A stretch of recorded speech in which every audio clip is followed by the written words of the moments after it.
Dhugaa dubbachuudhaaf ani lubbuu mucaa kanaaf baay'een sodaadha. Namoonni naannoo isaa jirtanii advice godhaa mucaa kana. Mucaa kana boora akka hin dhabne baay'isuu. Isuma dhugaan siniin jedhaani.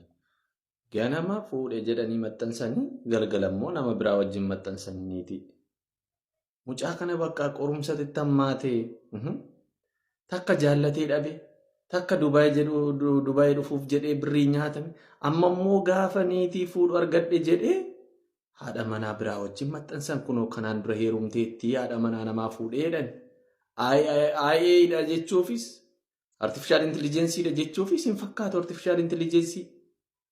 Ere namoonni mucaa kanatti dhiyyaattan namoonni naannoo isaa jirtan mucaa kana advice godhaa dhugaa gorsaatti dhiyyaadhaa. Mucaan kun miidhana lubbuu isaa dhabamsiisa dhin sodaaddeeni dhugaa. Isuma dhugaan siniin jechaa jira baay'ee baacoo miti. Fira isaa kan taatan naannoo isaa kan jirtan kan itti dhiyaattan lubbuu mucaa kanaa eegaa anuma siniin jedhe. Uummata fikirii galaanoo abbaa jaalala ilma koo kan kee tolaan hin jiru tortoraa malee. Arree ganama badde galgala kurkuriin hin argadhan. Kan kee dubbiin ganama badeebe. Dayyuusa uftaan maala si godhan jedhe ani obbaatii si guddisuu hin didanii bar obbaatii. Hin dayyuusa uftaabe dahu jetta. Mee maas maaree fuute mamma ilma koo achi deemtee dubara fuutu silaa ta'e erganoollee bishaan foolleedhe. Deemtee dubara fuutu hin jedhaabe. Uummanni miidiyaa kanaa immoo mee uummata sammuu qulfii mee tasgabbaa eessumaa qoffortanii fidduun jedhaabe. Eessumaa. Maaloo torban malamarree mucaan haadhamdhamatu gaduman obsitanii fi kan ol falaffaltan. Mee tasgabbaa jara namichi wacii ishii dadhabeetii kitaanne duraayi kunis ammaa hiika wacii echatti danda'a.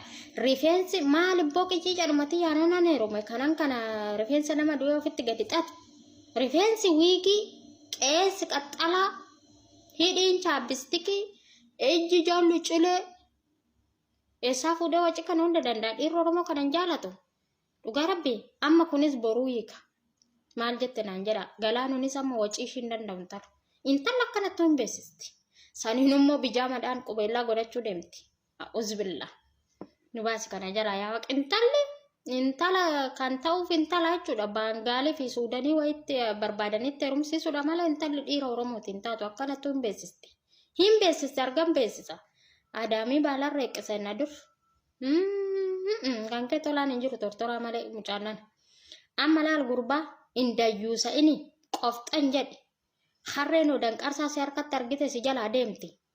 Yoo danqarsaa of harkaan qabaanne fe'isa ishii baattee tama giggettee si jala dhaabbattee lafa ishii dheegdi. Dubartiin irree yoo alangee gumaarroo jechuudha. Alangee gumaarroo utubaa irratti yoo argite si jala teechi dubartiin irree. Sigalee yoo ishii sarara dabde alangitti san gadi fuudhiti. Dheerii malee jaalladhu hafati. Jedhin dubartii hangam akka jaalattutti nagarsiisin ofii ishiitti hangam akka si jaalattu sitti argisiistu malee. Deemi immoo irratti jaaladhu kan biraa xiqqii qabsiisi.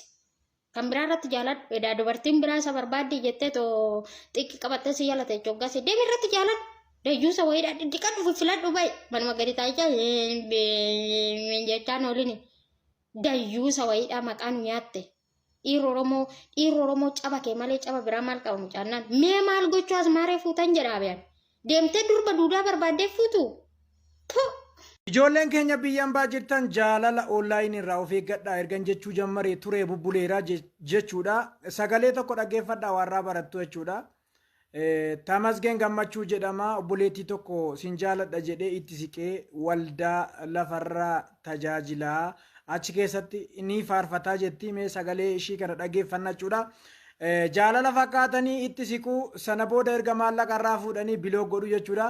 Qarshii 166 narraa nyaate annama waaqayyoodha jedheen itti siqee sana booda erga maallaqa koo narraa nyaate gara Dubaayitti na fudhadhu jedhee. Gara Dubaayitti sin fudhadhu jennaan biloog na godhe. Ijoollee innumti wajjin dhalateeyyuu koberii akkasa goodaa daandii deemaa dhaqee jaallatu hin argatu jechuudha. Inni wajjin dhalate isa goodaatti irra argataa jechuudha. Kanaafiyyuu mucaa amma ishiin maqaa dhaa jirtu kanarraa akka of eeggattan dhaamsa keenya isin beeksifna jechuudha. Jaalala onlaayinii irraa immoo of eeggadhaa yeroo hundumaan isiniin jedha. Garuu isin jaalala onlaayinii kanarraa fagaadhaa gaafa isiniin jedhan akka waan namni jallinatti isin gorsuuttidha kan isin fudhattan jechuudha.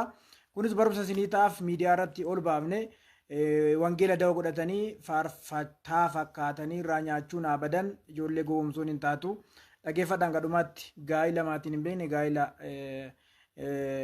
maatiin ishii hin beekne irraa of eeggadhaa.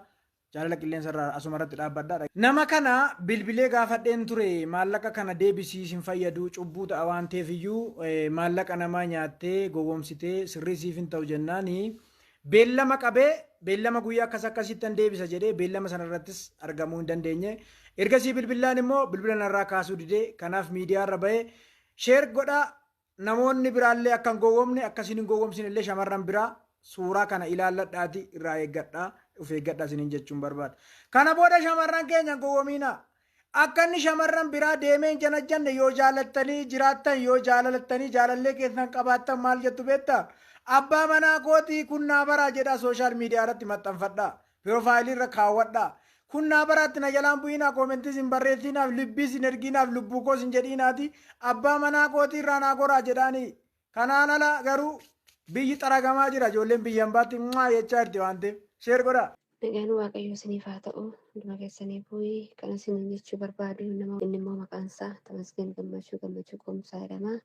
Bireen irraa fuudhee jaalala fakkeessee natti siqee nama waaqayyooti qaarii keessaa faarfataa anis nama boruuti jedhee 166 irratti galchee erga irratti galchee booda mukinaata adda addaa funaanaa Dubaayii na fidinaa jedhan immoo piriintiin Dubaayis fiduu hin qabu jedheeni ergasii birrii koo nyaatee Bulok na godhee sinin jedha anan sinin jechuu barbaadu waldaan inni keessatti tajaajilurreen waldaa Ari'eel Idil Addunyaa kan jirtu tajaajilaa achi keessaa jechuudha qaarii keessa hojjetaa sinin jechuu barbaada kan koo birrii naaf hin deebi'u sin immoo akka irraa barattanii irraa of eegdan sinin jechuun barbaada bara kana maaliifin sagalee waaqayyoo lallabaa kan nyaatu baay'ate waan ta'eef obboleewwan koo akka irraa of eegdan barbaada ani kan koo birrii naaf hin deebi'u. Garuu akka irraa barattan barbaada. Nama waaqayyoo fakkaatee kan nama nyaatu baay'eedha achi keessa tajaajila akka waarii tajaajila akkatti birrii amma kanaan nyaatee sin jechuu barbaada obbolottan koo irraa of eegadaa bara kana baay'atee jiran tajaajilaan faarfataan nama waaqayyoo fakkaatee kan nama nyaatu baay'eedha sin jechuu barbaada ani nyaatameera birriin koo garuu naaf hin deebi'u akka irraa barattan barbaada sin jedha obboleessa kana ani immoo qabatamaa reesiitiin qaba wanta irratti erga takka takkaanu reesiitiin qaba namarree baay'een itti ergee nadidee sinin jechuu barbaada sagalee waaqayyoo lallabaa faarfachaa kan nama nyaatu bara kana baay'atee jira irraa of eeggadhaa sinin jechuu barbaada. Ani nagaa godhan jira nagaadha dhugaa xiqqaatis bakka jiraattu yoo eegamte isaa kana geessisan jedha fiqirii namaa dhugaa baay'ee si jaalladha xiqqishaa uddee dhugaa waddishaa addunyaa fiqirii ishee baay'ee si jaalladha dhugaa nagaa kedhaan fedhan kan bakka jiraattee dhugaa naaf keessa jitu irratti fakkaata booda eegasan jira kana maal maqaan isaa jechuudha akkas nagaadhaan jiraatta fuuluu maal fakkaata.